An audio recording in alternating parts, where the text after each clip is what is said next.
The sprung wood floor of Estudio La Milonga Vieja usually quivered only from heel, dragging ganchos and the swirl of dresses. That May afternoon, the tremor came from something more prosaic. Mauro, a lanky beginner, forgot to check his line of dance and collided hip-first with the mirrored wall.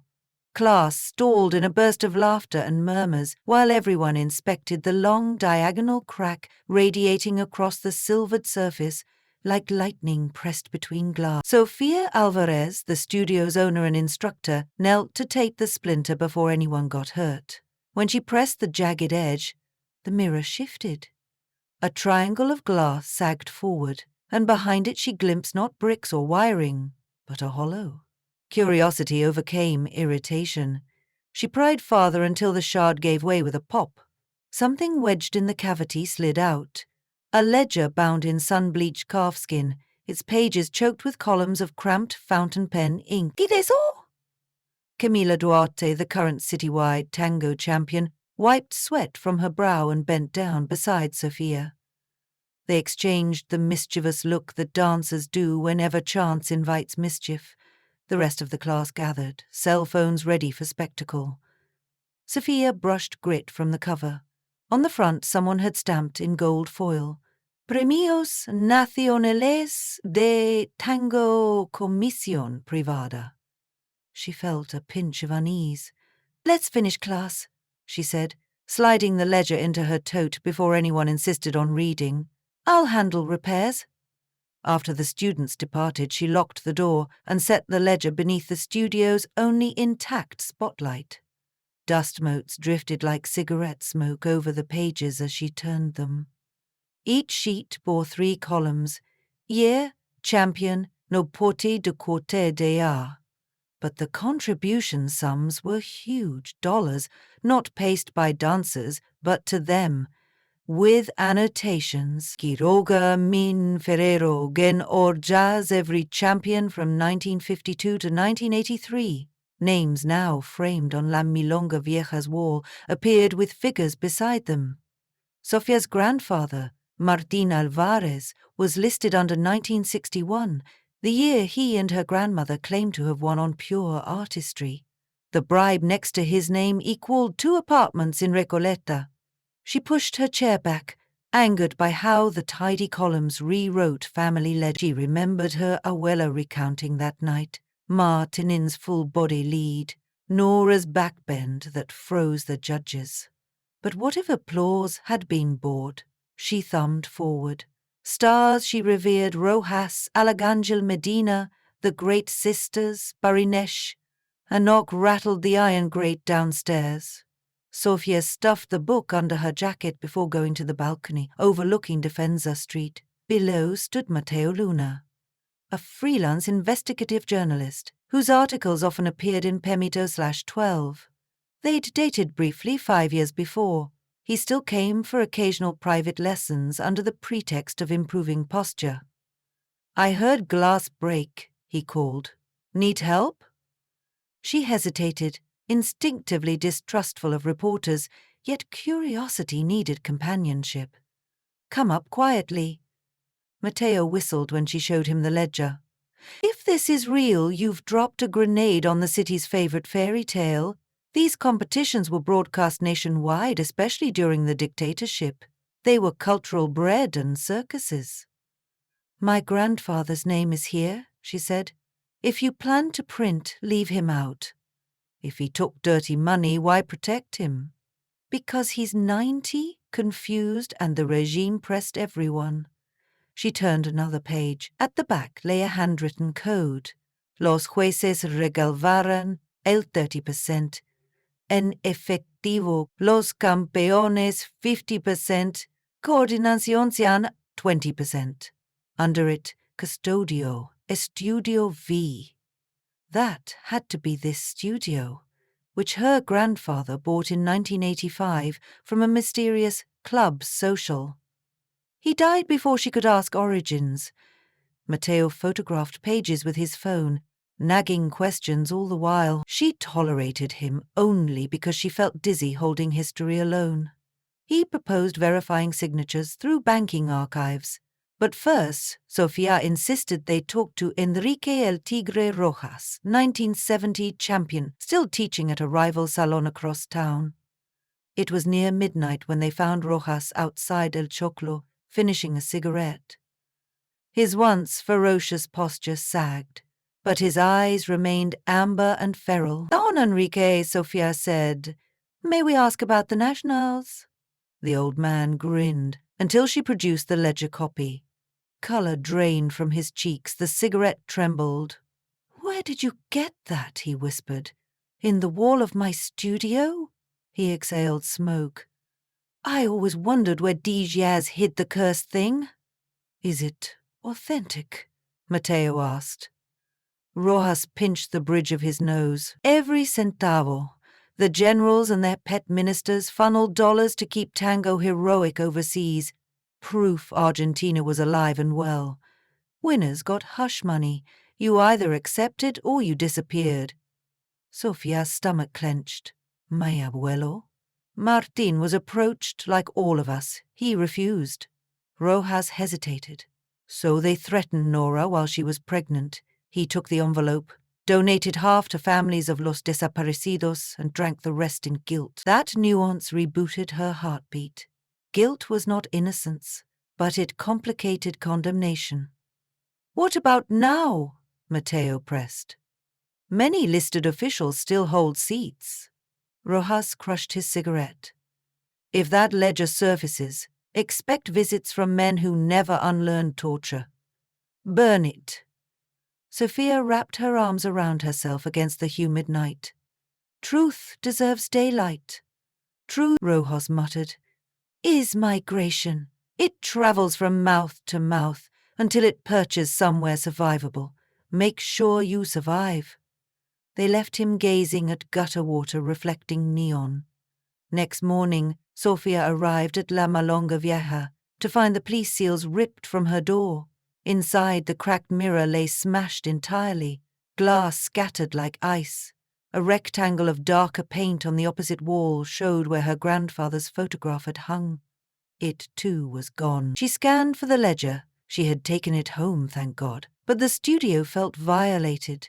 Air thick with chemical odor, as if intruders had sprayed something to smear prints.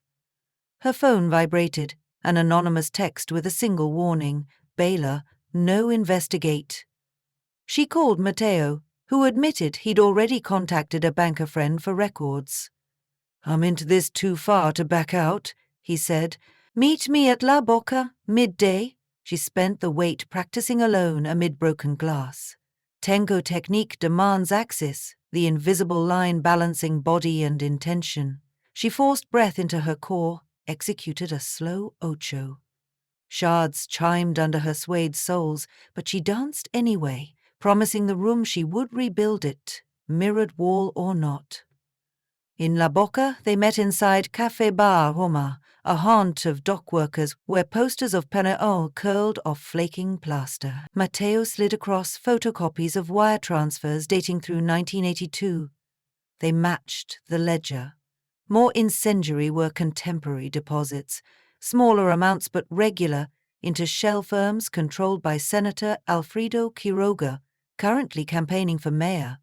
Last week, he headlined a gala at the Teatro Colonon, praising tango's honest tradition. Sofia pictured Quiroga's billboards. Silver hair, open collar, arms wide as a conductor. "They'll crush us." "I pitched the story to my editor," Mateo said. "If we publish, we need photos of original pages. That means keeping the book secure until Thursday's edition." A waitress refilled their coffee. Sofia sensed someone at the bar listening, a man in a charcoal suit, too elegant for this cafe. She caught the glint of an earpiece beneath his hair. The man flicked ash, paid, and left. But unease remained. They emerged into sunshine. A black Renault idled at the curb. Before Sofia registered threat, the suited man opened its back door and shoved Mateo inside. Another gripped Sofia's arm.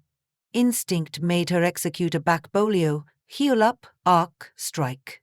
She caught the assailant's shin. He yelped but didn't release. Horns honked. Pedestrians shouted. This commotion drew municipal police. The men abandoned the attempt, car screeching off with only Matteo inside. Sophia's breath tore at her throat. The nearest officer asked for details, but she refused, fearing entanglement with compromised authorities. She called Matteo's phone. No answer. Panic threatened to unmoor her access. She needed allies beyond dancers and reporters. She dialed Camila, the champion. "Can you gather the others?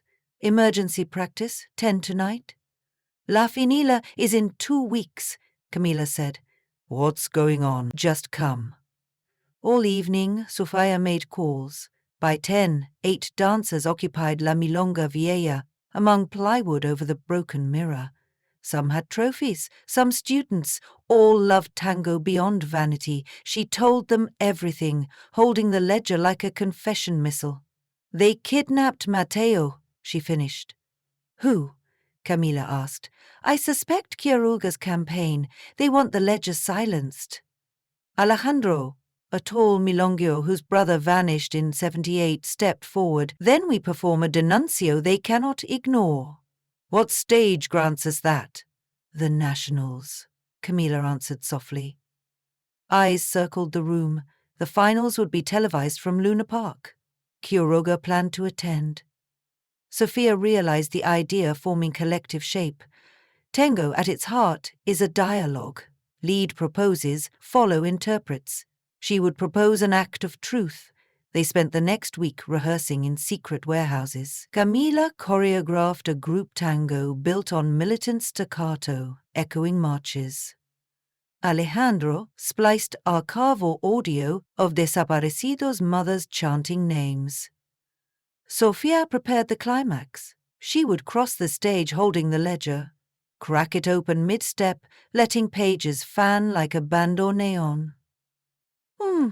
Ronta. Friends in wardrobe stitched pockets inside Camila's dress to smuggle duplicate pages. Tech crew bribed with empanadas agreed to slip a flash drive of scanned documents to the broadcast truck, programmed to overlay images during their routine. Meanwhile, she hunted clues of Matteo's whereabouts. An anonymous call led her to a disused abattoir near Avellaneda. She drove alone, armed with nothing but dance heels. Inside, she found Matteo tied to a chair under a naked bulb. His face was bruised, but eyes still joked. "You took forever." She cut the ropes with a shard of metal. "Why spare him?" she wondered aloud. "They want to know if I was the only copy," he croaked. "I convinced them I was a hack chasing rumors." She helped him limp away. "Rest. Finals in 3 days?" He coughed a laugh. "You're still dancing? That's suicide." Better than silence. Thursday arrived. Luna Park hummed with anticipation, sequined couples stretching, journalists clamoring. Senator Quiroga sat ringside with entourage. Sophia noticed bodyguards scanning for threats. She inhaled the stadium's sweet fog of hairspray and popcorn, feeling countryside butterflies invade her stomach. The program listed Camila Duarte and ensemble as exhibition performers before trophy presentation. Backstage, Sofiette distributed earpieces rigged to cue the soundtrack shift. Matteo, concealed among lighting crew, sent thumbs up. He had filed a preliminary article online that morning, without the ledger's images. Clickbait, guaranteeing viewership tonight. When the MC announced them, footlights bathed the hardwood, opening chords of Pugliese's La Yumba boomed. Camila and Alejandro strode out, ferocity dressed in elegance. The crowd expected virtuosity. They delivered confrontation. Movements were angular, unsettled, their embrace opening to resemble interrogation stances. Spectators murmured. Halfway through, the music warped into the recorded chants. Verbado, doquienda, lavata. She halted center, facing Quiroga. House lights brightened on her command. Sophia spoke, microphone hidden in lapel. "This book holds the missing verses of our tango." Her voice echoed insane courage.